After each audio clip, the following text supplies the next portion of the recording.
गरमागरम कुरकुरीत आणि जिभेवर रेंगाळणारी अप्रतिम चव असणारी मूग डाळ भजी. चला तर मग वेळ न घालवता रेसिपीला सुरुवात करूया. मुगाच्या डाळीचे भजे करण्यासाठी आपण हे साहित्य घेतलेलं आहे. 1 वाटी मुगाची डाळ 2 ते 3 तास भिजत घालून छान स्वच्छ धुवून कोरडी करून घेतलेली आहे. 2.5 चम्मच तांदळाचं पीठ घेतलेलं आहे. 1 बारीक कट केलेला कांदा घ्यायचा आहे. बारीक कट केलेली कोथिंबीर, अर्धा छोटा चम्मच हिंग घ्यायचा आहे. 1 चम्मच जिरं घ्यायचं आहे. 1 चम्मच बडीशोप, 1 चम्मच धने, अर्धा चम्मच मिरे, लाल तिखट, बारीक कट केलेली हिरवी मिरची, चवीनुसार मीठ आणि 1 बटाटा छान स्वच्छ धुवून किसून घेतलेला आहे. किसलेला 1 बटाटा घ्यायचा आहे. आता ह्या डाळीला आपण 1 वाटी डाळीला आपण 2 चम्मच डाळ ही वेगळी काढून घेणार आहोत. आता ही सगळी डाळ आपण मिक्सरच्या भांड्यात बारीक करून घेऊया.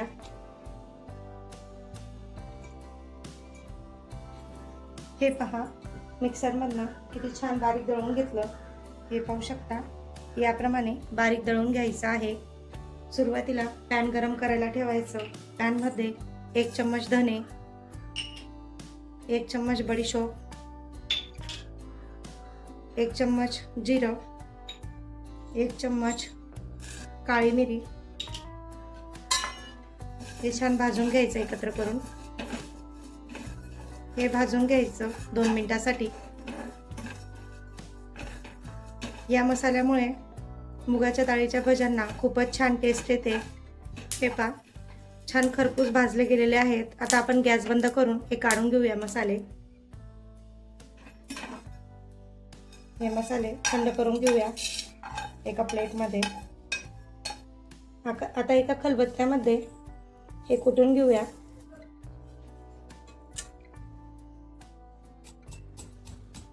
हे जाडसर कुटून घेऊया. हे पाहू शकता, याप्रमाणे छान जाडसर कुटून घ्यायचं आहे. किंवा तुम्ही मिक्सरमधनं सुद्धा असं जाडसर फिरवून घेऊ शकता. आता एका मिक्सिंग बाउलमध्ये मुगाची डाळ आपण मिक्सरमधनं काढली होती ती याच्यात टाकून घेऊया. आता हे मुगाच्या डाळीचं मिक्सरमधनं काढलेलं हे मिश्रण यामध्ये टाकूया. बारीक कट केलेली हिरवी मिरची. आता हे आपण कुटून घेतलेला मसाला तो टाकूया 1 चम्मच. तो 1 चम्मच टाकायचा आहे. आता यामध्ये टाकूया 2 चम्मच तांदळाचं पीठ, चवीनुसार मीठ,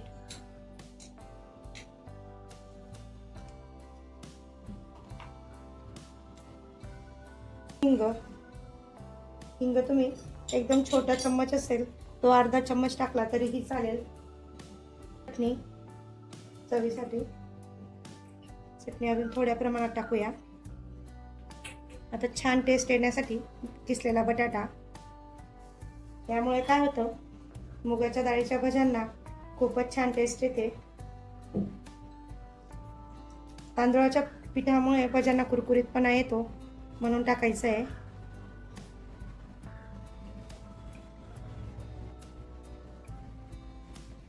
कोथिंबीर,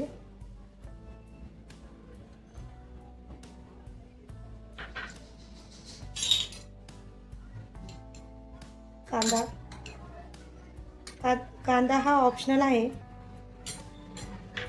तुम्ही टाकू शकता किंवा स्किप जरी केला तरी चालेल. यामध्ये टाकूया किसलेलं आलं 1 चम्मच. आता हे पीठ छान मिक्स करून घेऊया.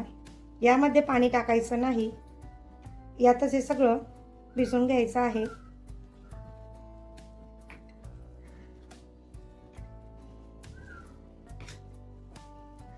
तुम्ही तांदळाच्या पिठाऐवजी डाळीचं पीठही घेऊ शकता. या पद्धतीने बनवल्या तर या भज्या खूपच अप्रतिम लागतात. एक वेगळीच टेस्ट त्यांना येते. हा जो मसाला मी तुम्हाला सांगितला आहे त्या मसाल्यामुळे. हे पहा, आता ही डाळ बाजूला काढलेली होती ती डाळी टाकून देऊया पूर्ण. डाळ छान कुरकुरीत तळली गेली की डाळीला पण छान कुरकुरीतपणा येतो आणि या भज्या खूपच छान लागतात. या टिप्स सांगितलेल्या आहेत त्या जर फॉलो केल्या तर ही भजी अप्रतिमच येणार. तुम्ही अशी मुगाच्या डाळीची भजी अजून कधी खाल्ली नसेल. हे पहा किती छान पीठ आपलं भिजलं गेलेलं आहे. या पिठातच मी सगळं मिक्स करून घेतलं. वरून पाणी टाकलं नाही, पाणी टाकायचं नाही, कारण ते जर पातळ झालं तर ते पूर्ण तेलकट होतात भज्या. आपण यामध्ये कुठल्याही प्रकारचा सोडा घातलेला नाही. सोडा छान मिक्स करून घ्यायचं. याला हाताने एका डायरेक्शनने छान मिक्स करून घेऊया. हे पहा किती कोरडं होतं. आता छान पातळसर झालेलं आहे. आता आपण भजे काढण्यासाठी घेऊया. तेल तपलं का ते पाहूया. हे पहा तेल बऱ्यापैकी तापलेलं आहे.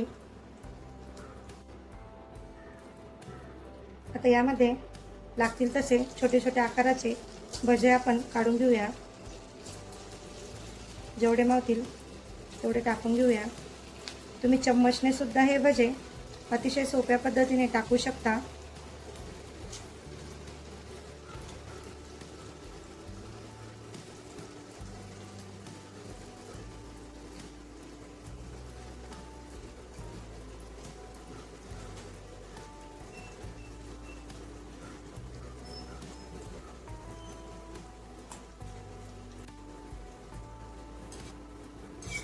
हे पाहू शकता छान कोटिंग आलेलं आहे भज्यांना. आता हे उलट पालट करून देऊया. उलट पालट करून घेऊया. आता हे भजे काढून घेऊया. हे पाहू शकता किती कुरकुरीत आवाज येत आहे.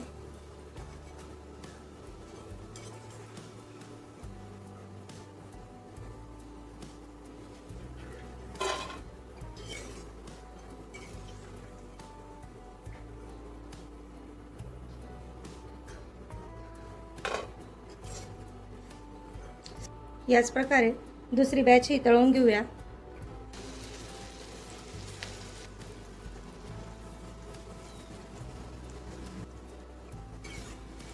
याच प्रकारे आता हे काढून घेऊ. हे बघू शकता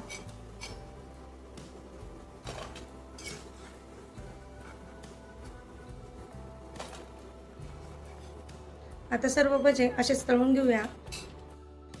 हे पहा सगळे आपले भजे तळले गेलेले आहेत. हे पाहू शकता किती कुरकुरीत आवाज येत आहे. भजे आतून खूपच सॉफ्ट आणि बाहेरून खूपच कुरकुरीत आलेले आहेत. ह्या टिप्स जर फॉलो केल्या तर हे मुगाच्या डाळीचे भजे खूपच छान अप्रतिमच येणार. चवीला हे अतिशय अप्रतिम आहेत. रेसिपी कशी वाटली मला कमेंटमध्ये नक्की सांगा. व्हिडिओ आवडल्यास व्हिडिओला लाईक करा, शेअर करा आणि आपल्या स्वातीज रेसिपी चॅनलला सबस्क्राईब करा. पुन्हा भेटूया अशाच नवनवीन रेसिपीसह. धन्यवाद.